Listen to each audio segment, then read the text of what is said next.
శరణం శరణ విఘ్న రాజా. ఓం శ్రీ గురుదేవాయ శరణం శరణ గురుదేవా. ఓం. మన లగ్నాల గురించి తెలియజేశాం, లగ్న విశేషాల గురించి తెలియజేశాం. ఈరోజు రాసులు అధిపతుల గురించి తెలియజేస్తున్నాను. మేష వృశ్చికములకు కుజుడు అధిపతి.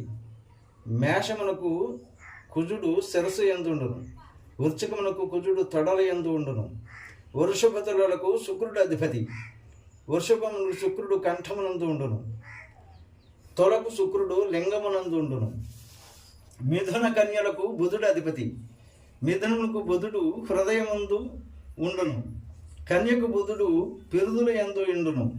కర్కాటకమునకు చంద్రుడు అధిపతి, ఉదర భాగమును ఉండును. సింహమునకు రవి అధిపతి, నడుము భాగమునుండును. మకర కుంభలకు శని అధిపతి.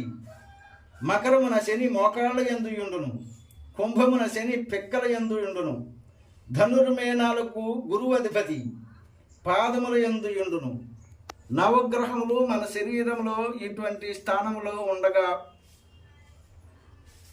గ్రహములు అనుకూలముగా ఉండున్నప్పుడు ఆయా గ్రహములు బట్టి ఫలితములు చూసిన చాలా బాగుంటుంది. ఓం శ్రీ గురుదేవాయ.